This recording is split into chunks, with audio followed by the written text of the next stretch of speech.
welcome, welcome. I'm Heather Fitzgerald from the Yale Center for Business and the Environment. Hello. And we just, what? Closer?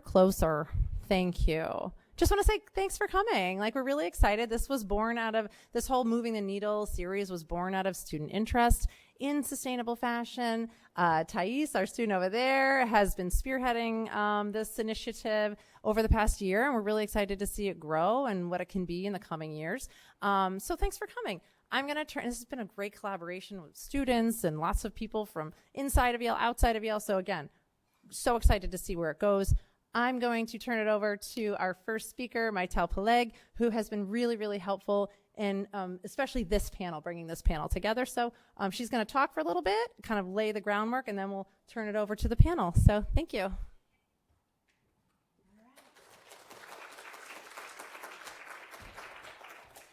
Okay, I'm so excited. Can you hear me well? Yes. Okay, good. So thank you everyone for coming. I think I'm speaking on behalf of all of us. We're really excited to have this event and for this evening. I'm Maitel Peleg Mizrahi. I'm a postdoc fellow at the Department of Economics here at the university. Yeah, right? I'm a short person. I need to be like... So I'm a postdoc fellow at the Department of Economics here at the university, and today I'm going to be talking on policies and regulation promoting sustainable fashion. Let's start. Yeah, this is what I'm going to be talking about. So at the last couple of decades, we all been witnesses, starting from the late 80s, at the rise of the fast fashion business model, manifested in the tremendous economic success of fashion companies such as H&M, Inditex, also known as Zara, and Primark.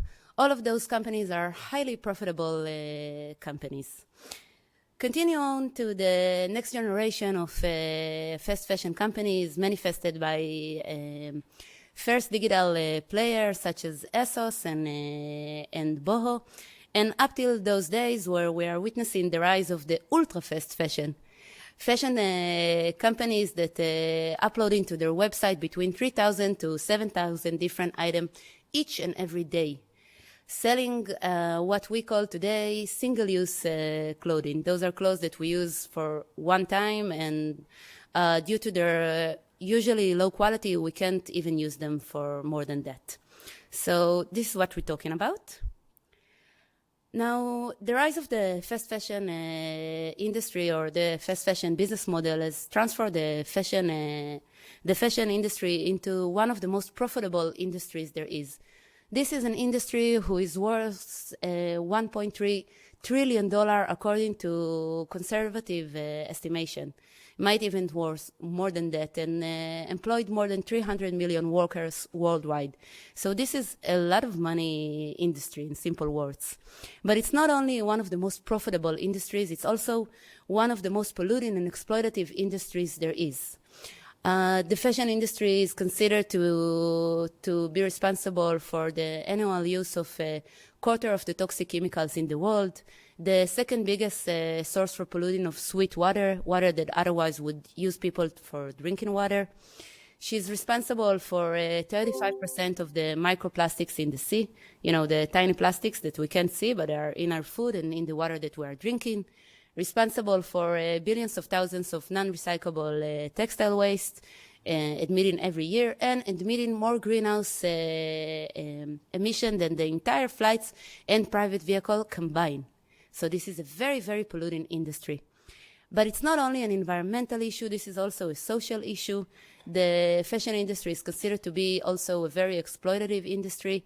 We know today that 98% of the people working at the textile factories do not earn salaries sufficient enough to feed their families. Most of them are women, approximately 70%. And 64% of the women working in the textile industry report that they suffer from verbal and physical abuse on a daily basis. So, despite everything I just said, despite the fashion industry being so profitable and so polluting and exploitative, still this is one of the least regulated industries there is. And one of the biggest challenges in regulate this industry is this is an industry that goes across many countries. In fact, in order to produce one garment, we go on an average between 4 to 6 different countries. So it's not a simple thing to regulate this industry.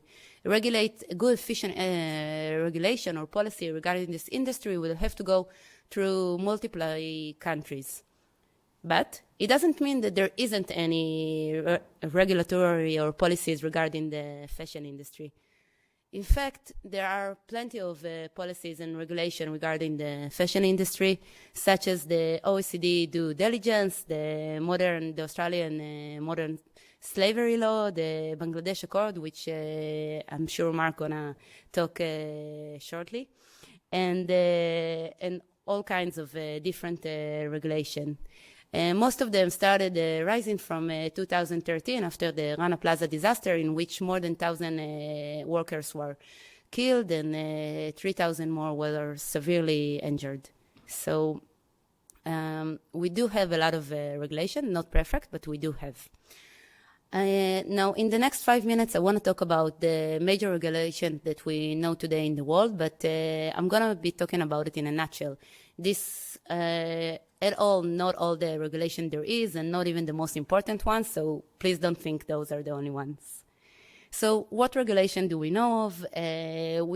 Starting from 2017, the OECD launches the due diligence guidelines for footwear and garment sector, which was broadly adopted by most of the important countries in the global north.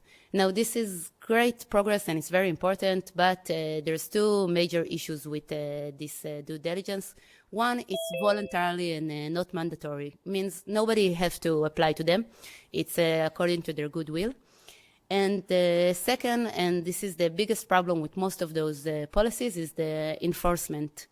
It's not clear who is supposed to enforce them and whether or not they're doing that.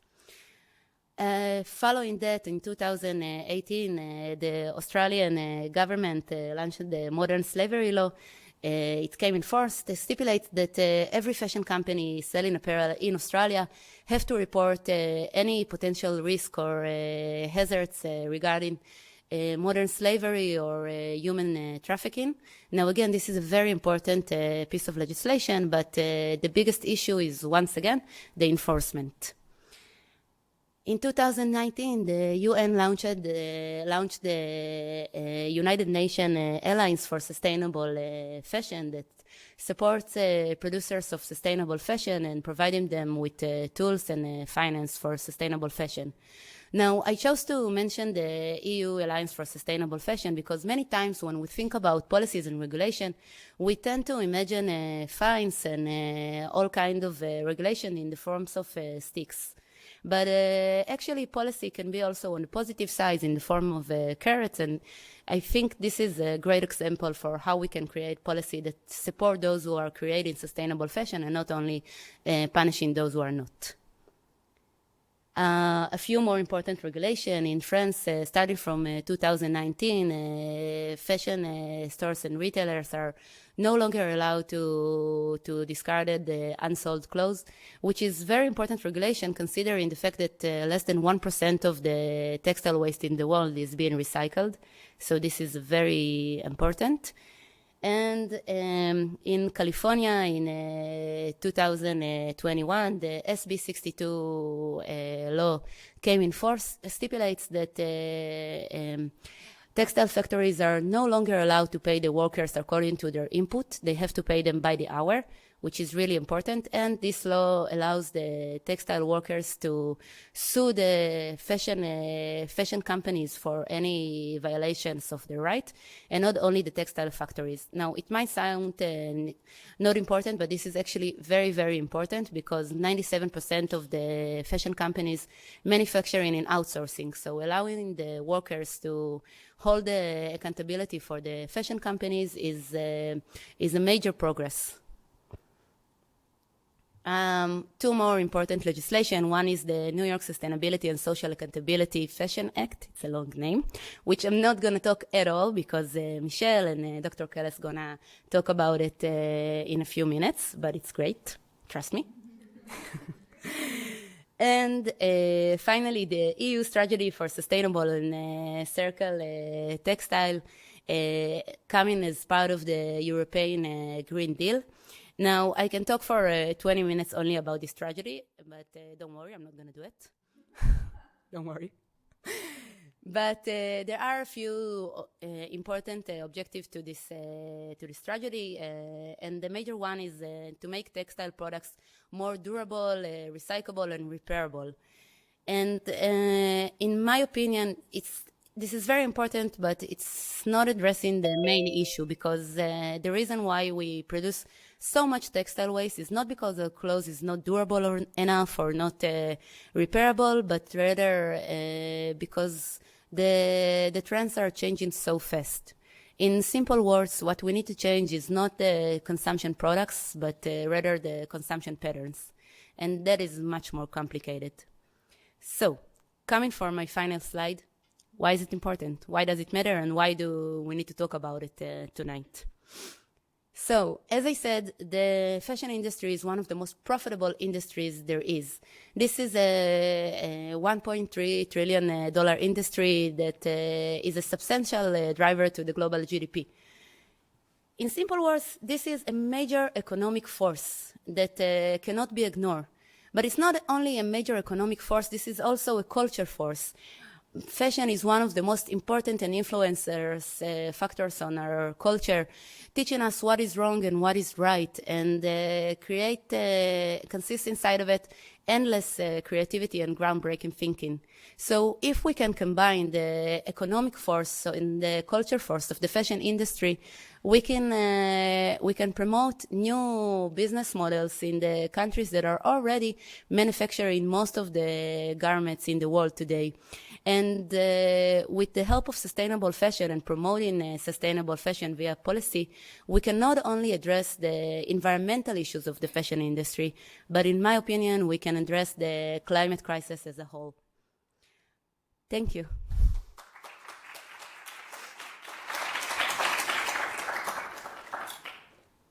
And I did it in 10 minutes. Okay, so very soon we're going to have our great panel. I know you can come. You're more than welcome to come. No, it doesn't matter. So while they're coming, I'm going to tell you that this is a great, great panel. I don't know how familiar you are with our wonderful guest tonight, but I can tell you that I'm really excited to meet each and every one of the people that we're hosting tonight. So please feel very comfortable to ask anything you want. What happened to my slide? Okay, I'll fix it in a minute. But until I'll fix it, there's a QR code that you can scan and ask all kinds of questions. At the last 10 minutes of the panel, we're going to ask the questions. I'm sorry, we're not going to be able to ask all of the questions, but we'll do our best effort. Yes, oh, thank you. Very high-tech. Okay, so we got everybody.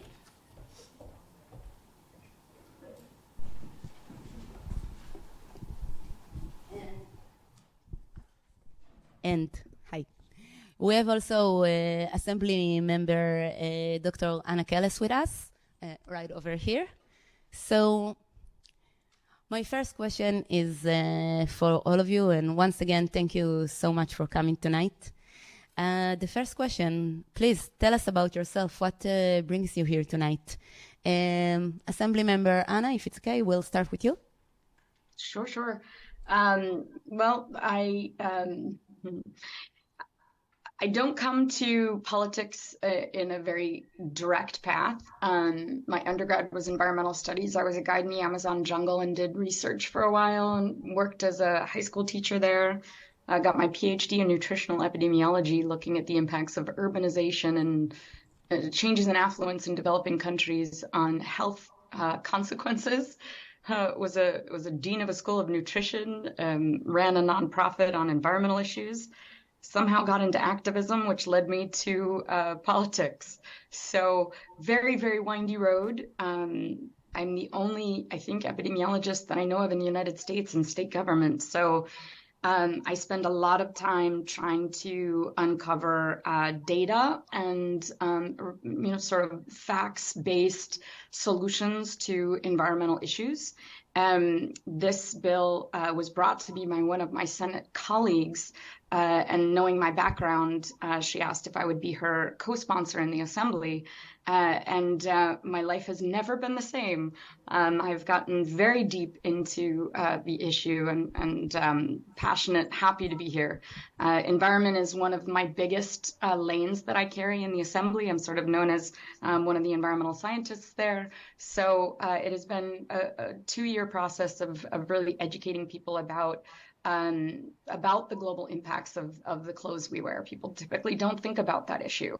We're so used to just getting up in the morning and putting our clothes on. So it's become a personal passion of mine. I'm really glad to be here, and thank you for inviting me.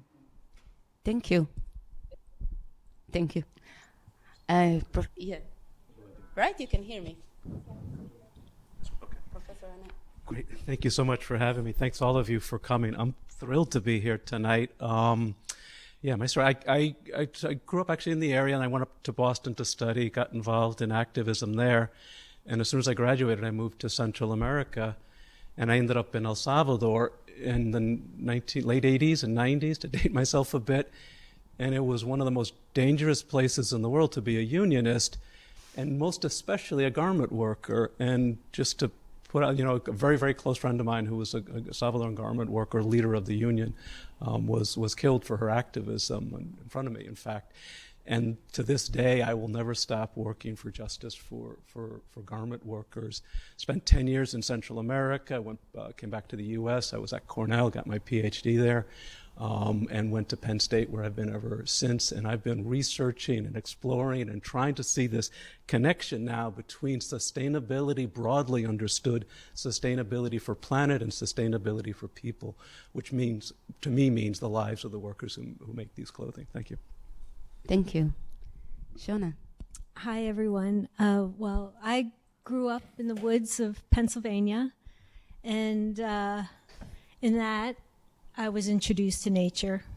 And in high school, I got sidetracked by fashion, and that stuck with me. And I went to college in New York City, and I studied at the Fashion Institute of Technology.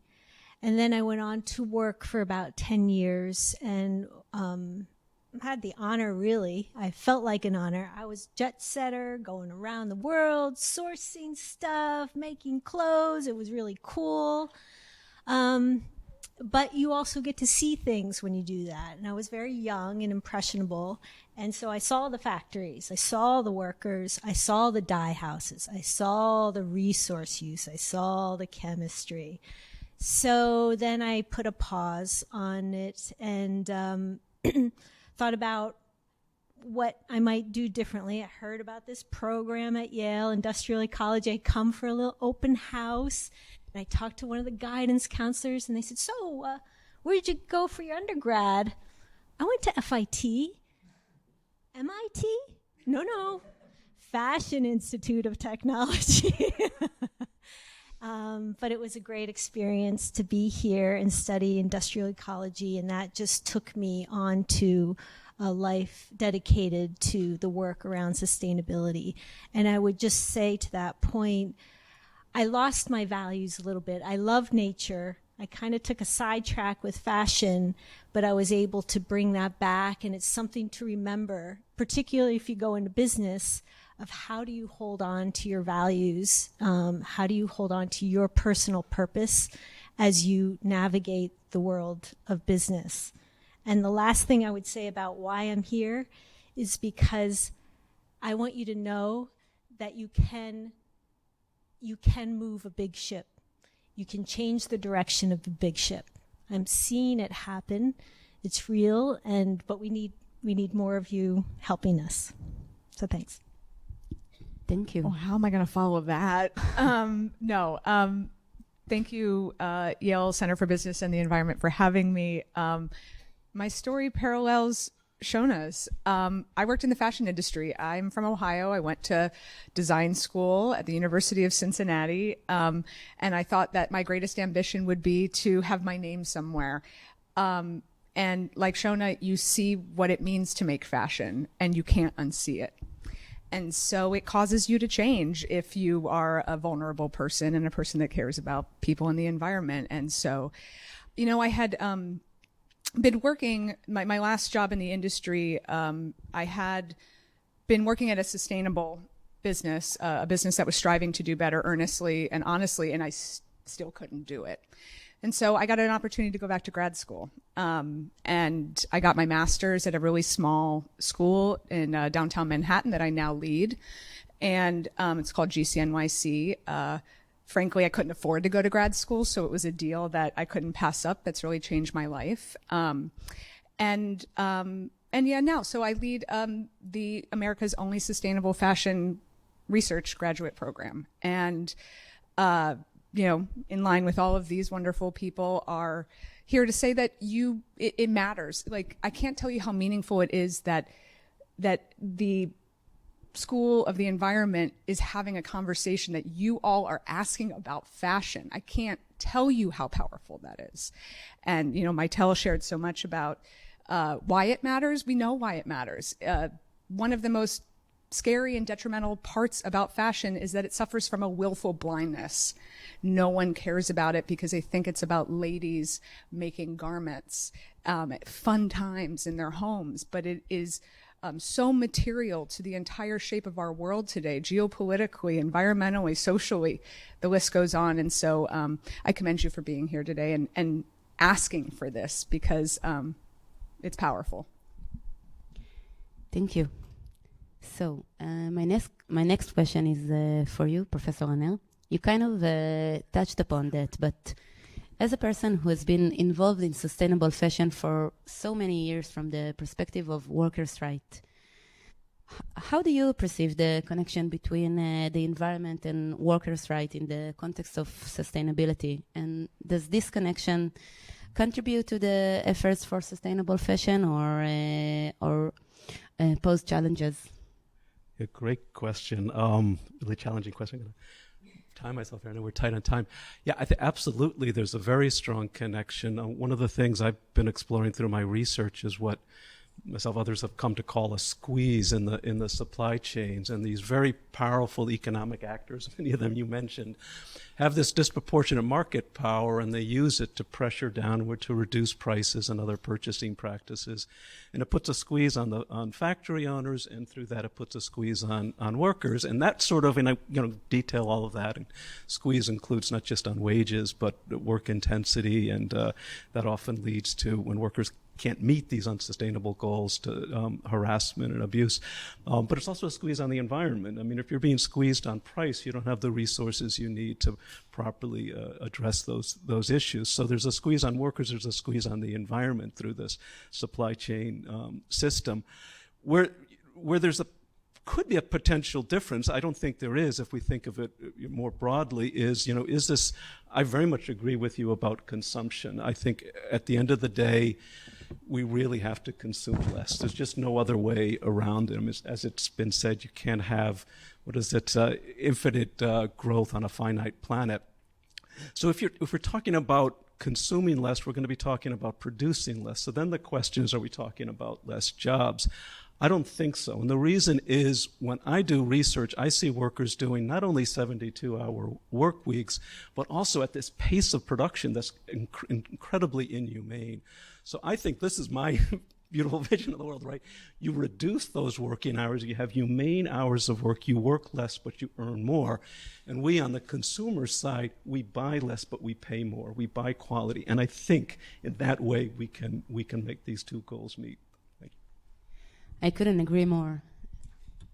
Talking on numbers, I think it's a good time to ask you, Michelle, can you tell us a little bit more about, can you tell us about the New York Fashion Act? Yes, so I am very privileged to work with Dr. Anna Kellis on her bill, the New York State Fashion Act, along with many other collaborators. I'm positive, can expound upon what I'll share, but I'll tell you why I love the bill as a way to answer the question. So the New York State Fashion Act is a really one-of-a-kind piece of legislation, and it is arguably the most kind of systems change oriented and the most kind of comprehensive, that makes it also an unwieldy piece of legislation, but a comprehensive piece of legislation that aims to create a floor of acceptable practice in both, considering both social things, which I'll go into, and environmental considerations. So right now, as Maitel shared earlier, there's so little. A handful of years ago, there was nothing. And so we have some emergent policies, we have some frameworks that are working, but as everyone has spoken about here, we are on an aggressive race to the bottom in this industry. And, that's resulting in all kinds of very unseemly things, economically, socially, and environmentally, from the industry. And so the Fashion Act aims to say, nope, like we're creating a bottom line of acceptable practice. And it is, it's not everything. It's not EPR. It's not waste. It's saying we need to, it has a very novel framework, and it's a risk-based framework, which is also why I think it's just like chef's kiss, like beautiful, beautiful music legislation, because it doesn't have a max threshold for those under the jurisdiction of the bill. So, for instance, in a risk-based approach, a risk-based framework, and no max threshold, a business today who might say, my biggest problem is wages and water. They're going to solve those problems. They're obligated to continue to solve their problems. And so their problems tomorrow might be chemicals and sexual harassment. And those are obligated to be corrected. And so it has the potential to really drive massive systemic change across the sector at a global level. But I'm happy to go into further detail about the nitty-gritties. Thank you. Dr. Kellis, among all the things that you can advocate for as a politician, why the New York Fashion Act? And also, if I may add, why hasn't the New York Fashion Act passed yet? What needs to happen for it to pass? So I'm going to just step back. If you don't mind, I wanted to just give a bit of more detail that I think is really important about the uniqueness of this bill. Would that be okay? Sure. Yeah, one of the things that I did want people to understand, just details. There's a specific flow of the bill. So it starts with brands, regardless of where they are headquartered in the world, and that is, I cannot tell you how important that is specifically. But wherever they are headquartered, if they make more than $100 million of global gross income, then they must comply with this piece of legislation. And basically what it says is, we can't dictate to you how you run your business, but if you want to have access to the New York economy, which, just so happens to be the 10th largest economy in the world, then you have to comply with, our regulations. And the pieces of it that are really important is that they first have to map out their entire supply chain from the farm all the way to sales. That's hugely important. Second, they have to measure directly their greenhouse gas emissions, water, chemical impacts. There are, labor measures as well, very specific labor measures, whether or not they impact negatively the ability for workers to unionize, living wages, the whole myriad as they're outlined in the bill. That creates a baseline. Then they have to measure those over time. If they do not reduce their risk, meaning their impact on those, if they do not improve them over time, then they can be fined up to 2% of their gross income. So not only do they have to be transparent, but they have to report, they have to measure directly, they can't estimate, they have to, all their reports need to be validated by an external validator, And then they can be fined if they are not creating change, because we know that there are clear things that they can do, behaviors that they can do that will absolutely directly impact all of those measures throughout their entire supply chain. It is the three pieces that I think are really valuable. One is that it is all global brands. Two, that it is that they have to get the direct measures. Three, that there is a very clear enforcement piece to this. And that makes it unique from any other bill that exists. The reason why it's important that it is any brand around the world is because even though some of the bills that were mentioned earlier are exceptionally important, like the bill in California, because it was specific to brands that were in California. There has been an exodus of, I think, 235 headquarters from California between 2019 and 2021. So, those are some of the negative consequences and risks because we have such a global industry. The fashion industry is so global. That would not be the case here, because no matter where they're headquartered, they would have to comply if they want to have access to the New York economy. The reason that this bill is so important is because I have been studying environmental issues, pretty much for the last 35 years of my life. And there are two supply chains that are very parallel. One is the food supply chain, and another one is the textile supply chain. Both going back in many cases to the farm. So very, very, very parallel in their impact, but also very parallel in their vertical integration, monopolization,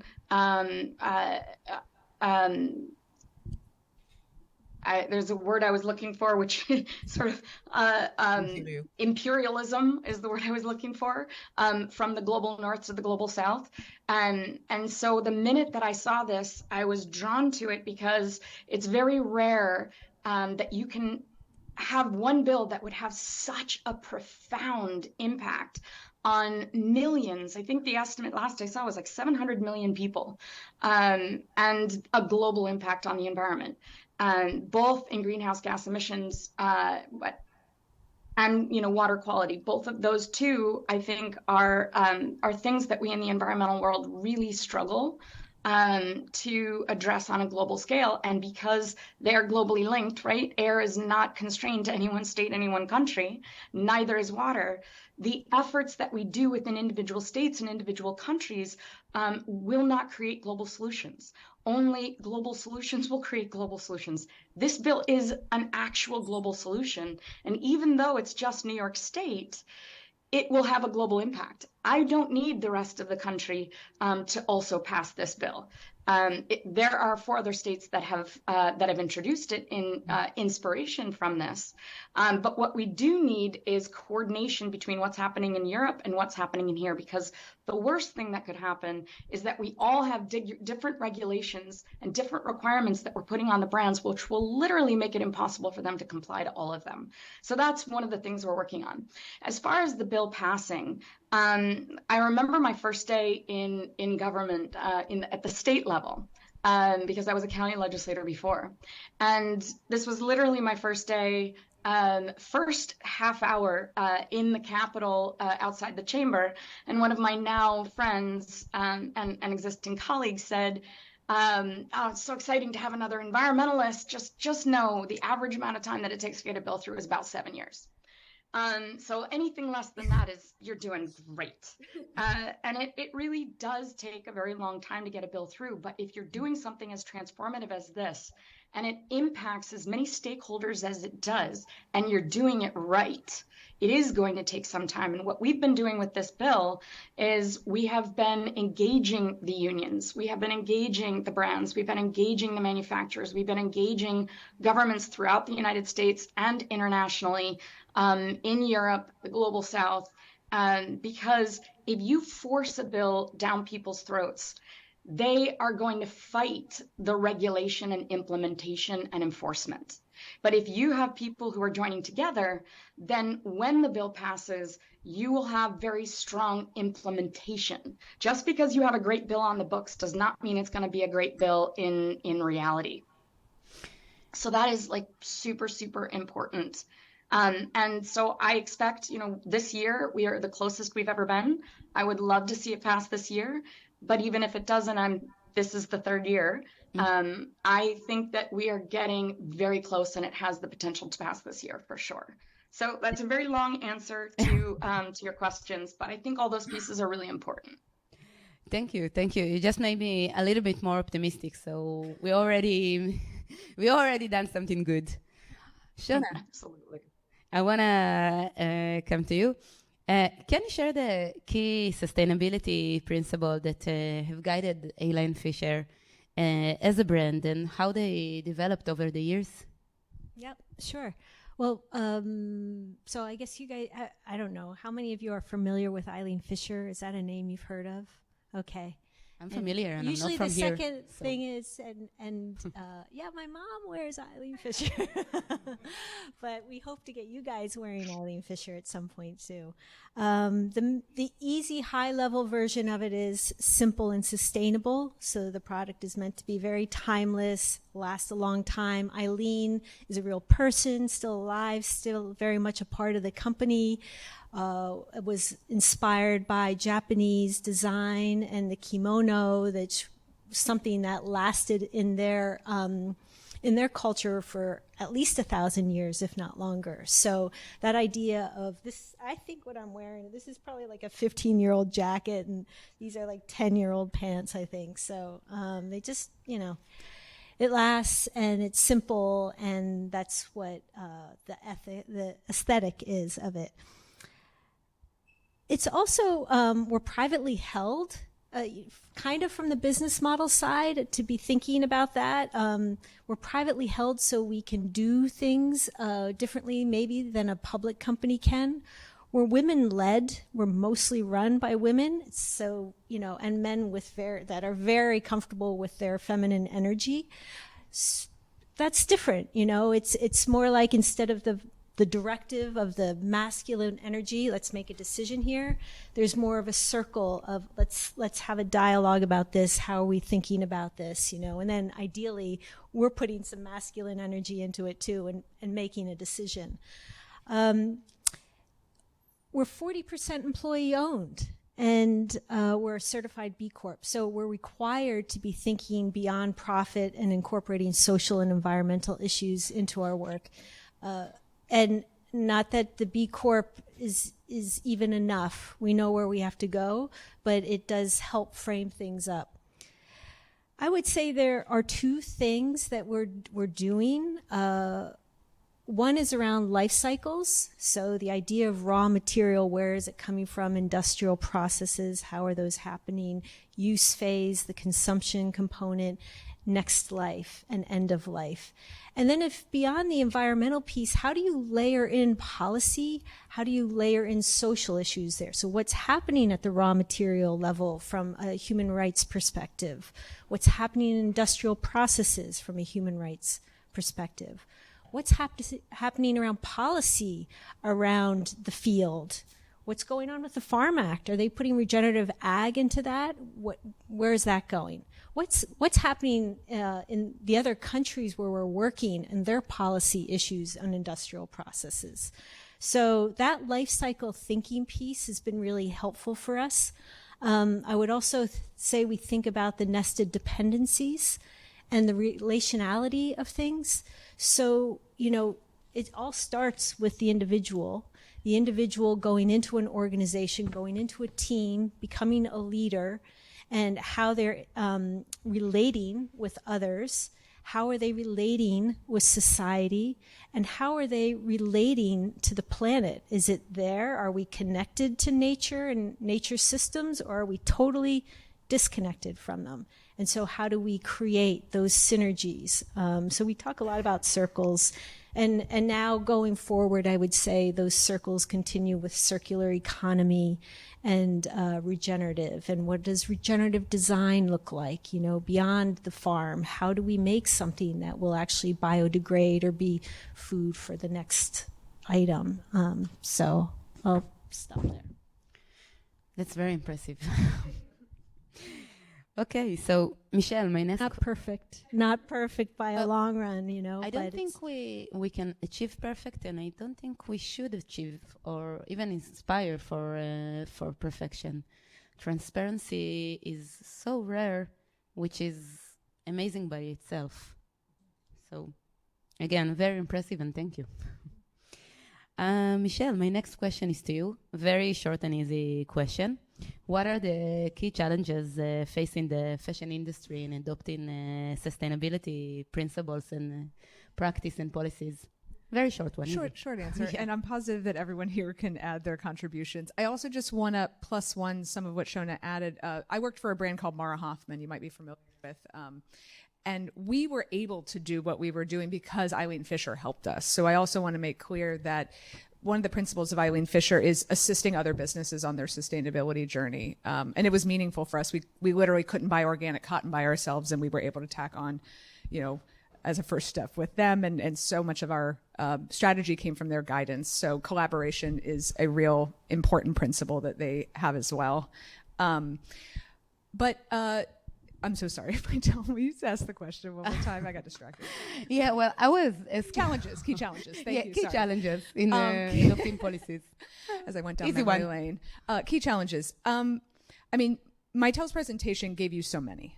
I like to approach things from a systems perspective, and so I will answer that from a systems lens. The key challenge is that this is an extremely efficient system. The fashion system, and that's we talk about the industry. I prefer to say fashion system because that includes consumption, production, what our relationship is to that, even if we're not inside of the business itself. So the fashion system is a system that grew with capitalism. I would argue that they are overlapping systems. And so they are the fashion system itself has been operating for roughly the timeline we've had capitalism, and it's been operating uninterrupted.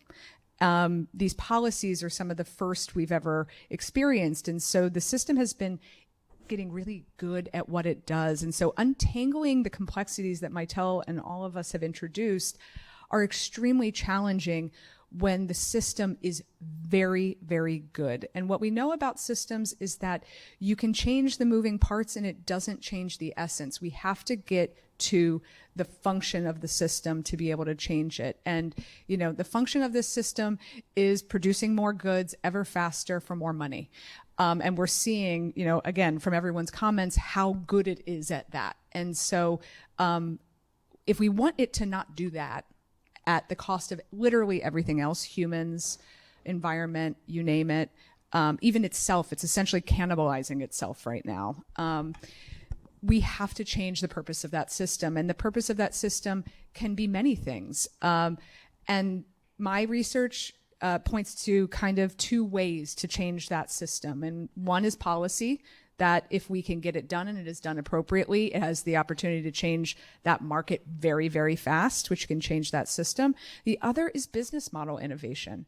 And Eileen, so when we look at businesses like Eileen Fisher, the fact that it is employee owned matters. That matters significantly. And other things matter. These are iterative solutions that we can't see the outcomes of from our vantage point right now. And so thus we have to have hope. And we know what these issues are. They're essentially everything, everything in the kitchen sink. But I hope that answered the question. Definitely. Shona, talking about collaboration. I know that as a brand, Eileen Fisher is supporting all kinds of different regulations, such as the New York Fashion Act and the Fabric Act, and there's much more into it. And my question to you is, as a brand, why supporting it out of your own free will? I mean, it's not very common for a brand to support regulation. Why doing it? Why supporting it? And once the law will pass, hopefully, how do you expect it to affect your day-to-day work? Great, thanks. But, because we have to, right? We have to support everything that we can do in order to make progress. And that idea of multi-sector alliances that has already been talked about, government, business, civic engagement, and society we just need it. It's important. Business can't do things on its own. Eileen Fisher can't do things on its own, so we have to do it. And I would say what I see for us and for other colleagues that work in business and CSR with regulation coming down the pike, it's just like a crunch. You're getting the crunch from crossing T's, dotting I's for all the regulatory compliance piece that has to be done, and you're trying to leapfrog to get to the next innovation in order to take the industry further and faster. But you're being, you're kind of being pulled with these two pieces of regulatory and innovation. And I think there could be a potential for burnout if people in those kind of CSR positions don't take care, or if the businesses don't kind of make sure that that part of the organization has the resources it needs. But got to do it. No, you don't, and that's why it's even more impressive. It's the government saying it. Well, Got to do it. Yeah. If you don't mind, I'd love to share what I'm hearing also from brands on that. What a lot of brands that are trying to do the right thing and be sustainable and promote solid, strong labor practices, they are at a financial disadvantage by companies that have no scruples whatsoever and have their primary and sole purpose is to maximize profits. And so there's no even playing field. So, people don't talk about the fundamental purpose of legislation. And it's oftentimes, it's rare that you get legislation that's priority is to hold the highest, level of quality of forcing everybody to achieve their greatest potential. Very often policies come in when you have an environment where there are some entities that are willing that there's no floor of quality under which they are not willing to go. So you have the Sheins of the world, and you have, massive amounts, millions and millions of children who are in child labor, and millions of people who are in slave labor environments, serious human rights violations, safety violations, massive pollution on a phenomenal scale on the environment, producing an insane amount of clothes. You sell as fast as you can, throw everything else in a landfill, keep going.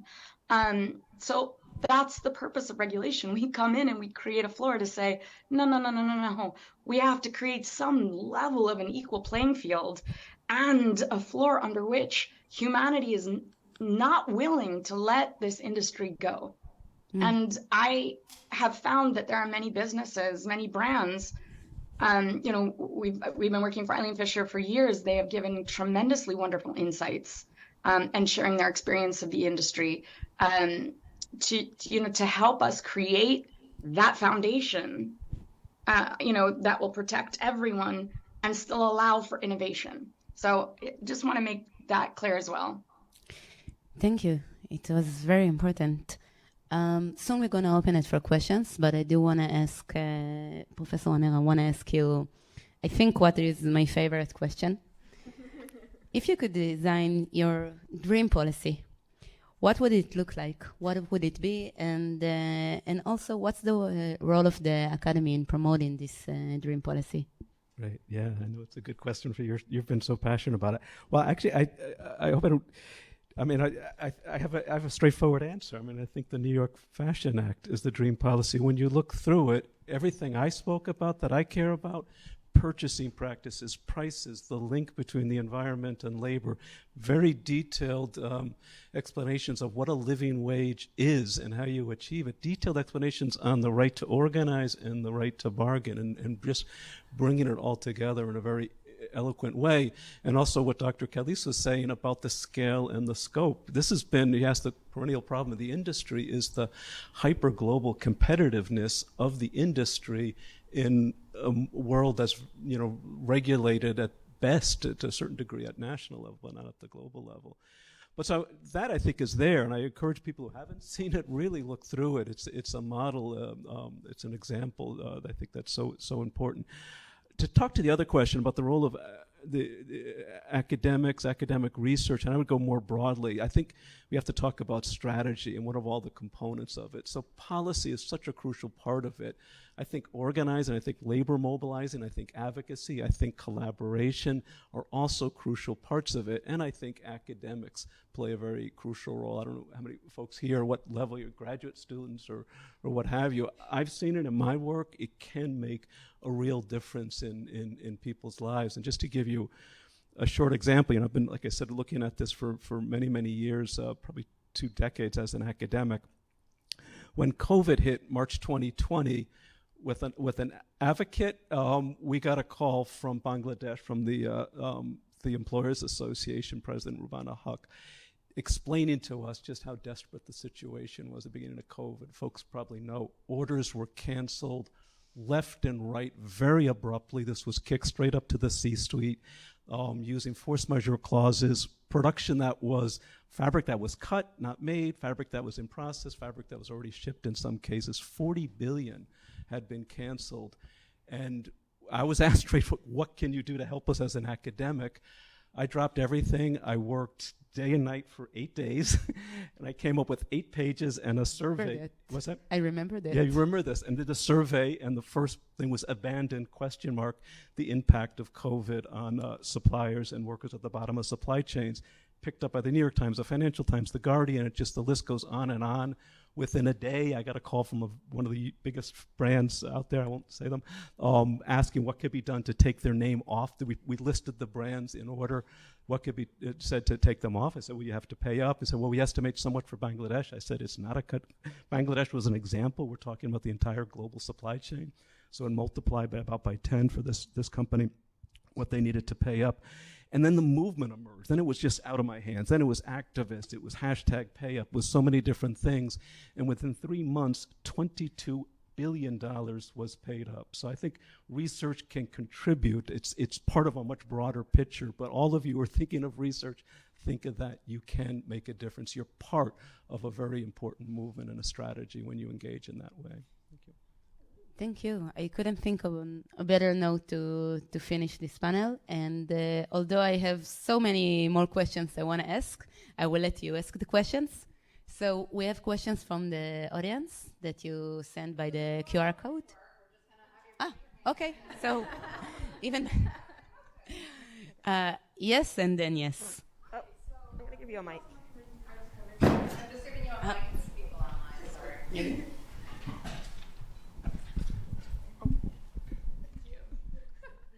Hi, my name is Catherine. Thank you guys so much for coming in today. This has been really cool. I think that, especially with Gen Z, a lot of consumers are very interested in sustainable fashion and being more sustainable in their purchasing practices, but there is obviously a lot of greenwashing in the industry. And so I was kind of wondering if you guys have any thoughts on things to look out for, or just, how are brands approaching this? Because now it's kind of become this cool thing to be like, yeah, we're sustainable. And then you look for more information and there's not much there. I'll jump in really quick, only because I've done some research around that question. I'm going to answer it a little bit circuitously. And it's going to feel dark for a second, but it's going to get good. You have almost no power as a consumer. None. Research is pretty clear on that, I shouldn't say that. There's conflicting research because there's a lot of research that is trying to, is essentially engaging in confirmation bias towards business needs. It's very, very, very hard to make sustainable choices as a consumer. There is no information. There is conflicting information. And, if you measure power by the way power can be measured, you have one unit, and the business has almost everything else. And so I always say, you should buy better. You should buy less. These are good principles. I just try to buy less. That's my personal mantra. But, and when I can, I buy secondhand, or I buy from brands like Eileen Fisher. But the reality is that you are better equipped to be a citizen. That has power. That has responsibility as well. And so, whenever I get asked, because it's a consistent question, how do I do this? You almost can't. And so just redivert your energy entirely to citizen-driven pursuits, whether that's engaging in greenwashing legislation advocacy. I think what we all have in common is that we are holding the in-between of theory and practice and activism. And you can have that, and you can be that in no matter what your role is, whether you are a student, an industry participant, or whatever. Using your energy in that way, I think, is more worth your time than trying to purchase better.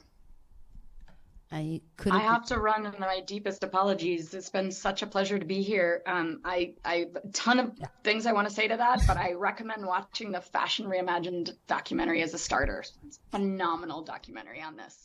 Dr. Answering that Perez, question. thank you very much for being with us. Thank you. Absolutely. Take care, everyone. Such an honor. And continue with what Michelle said. My grandmother had used to say, "I'm not rich enough to buy cheap things." So, yeah, I think everybody grandmother used to say it, right? And I think it's one of the key elements that we need to look for. If something is too cheap, then it's not sustainable, even if the brand say it's sustainable. It can't be too cheap, and I would look for transparency. Can I add just one? Of course. I think there is the piece of voting with your dollars and choosing the brands that you believe to be, I know it's a greenwashing world out there, but that you believe to be doing the right thing. And whenever you see recycled, know that that is 90%, more than 90% less of an impact than anything that you're going to buy new. And the only other thing I would say to the less piece is, we are being conditioned through Instagram and all the social media to want, and the influencers to want it.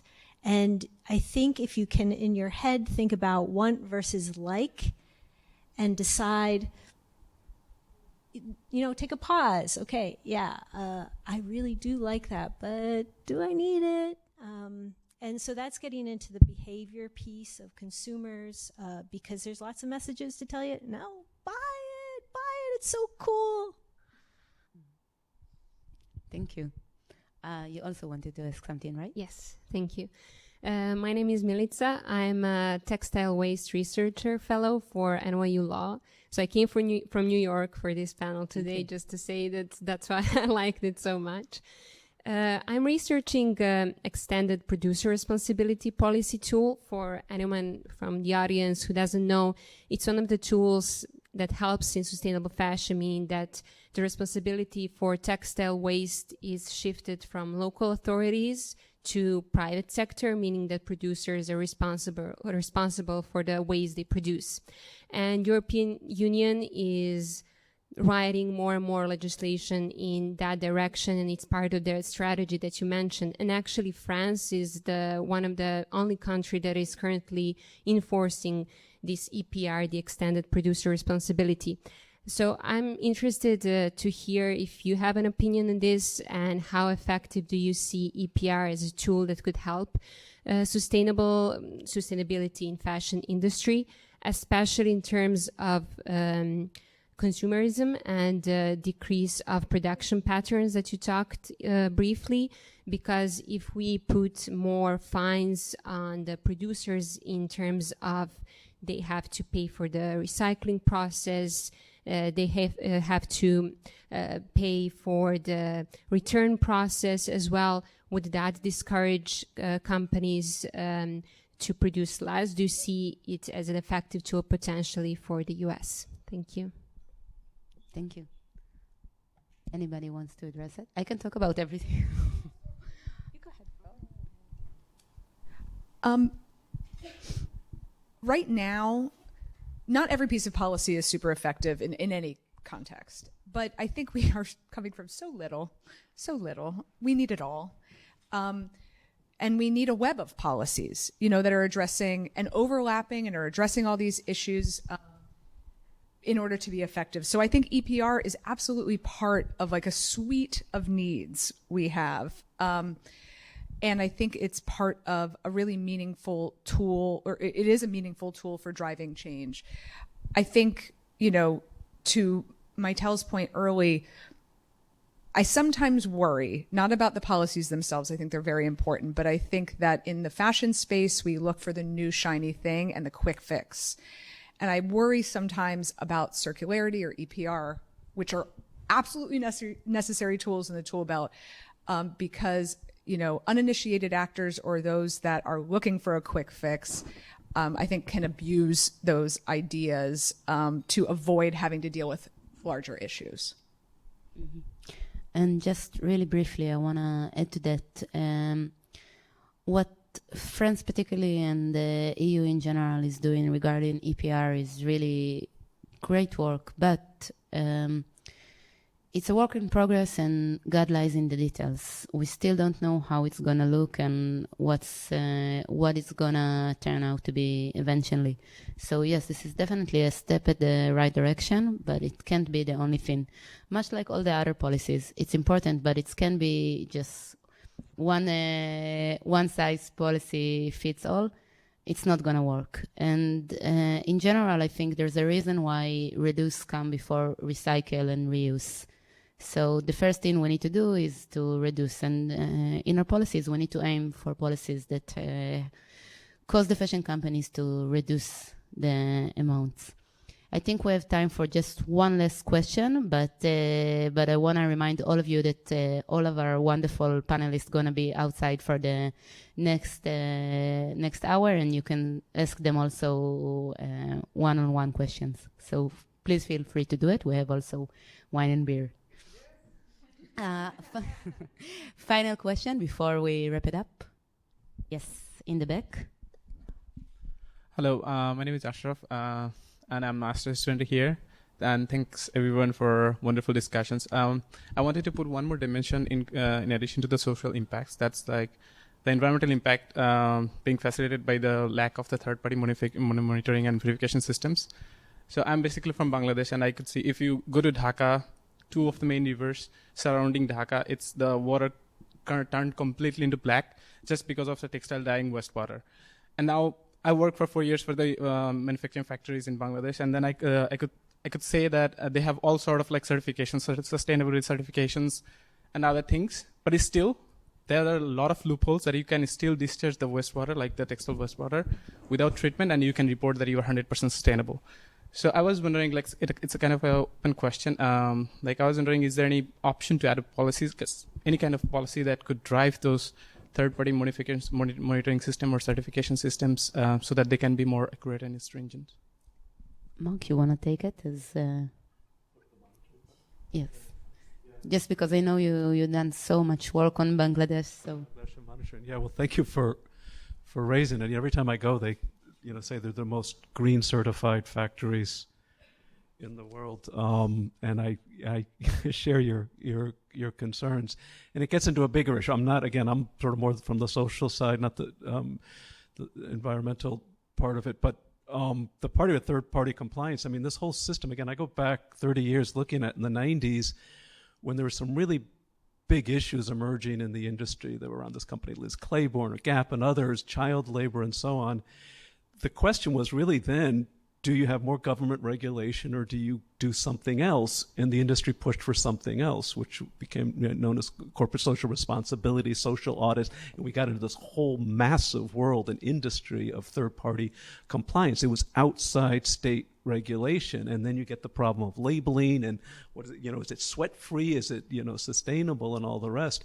I think we have to move in this kind of direction of actual policy, government regulation, consequences for violations. I mean, even in the greenwashing, right, we see this in the European Union, right, moves towards making this, you can be called out and penalized for lying on your labeling, and I think companies are having to take pause. You just can't stick any kind of label under these rules, but we have to move in that direction of greater government regulation. Is my short answer to that.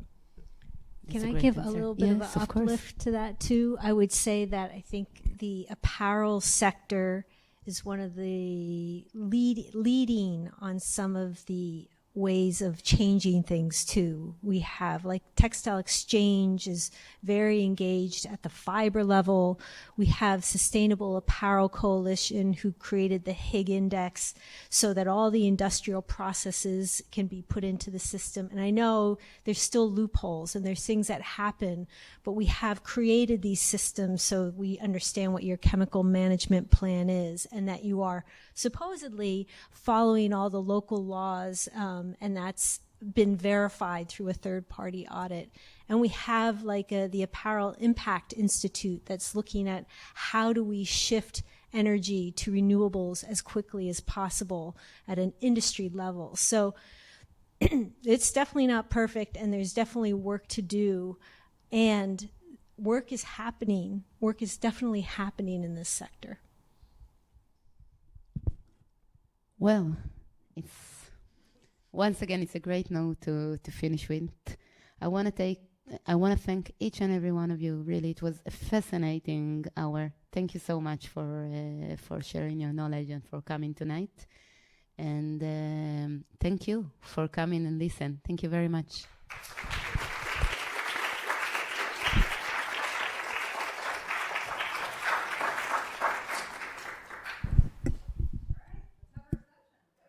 Oh, and I forgot to say one thing.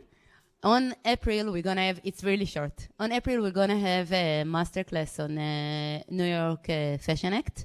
So we'll email you all the details, but just stay tuned. We're going to elaborate more about this subject. Thank you.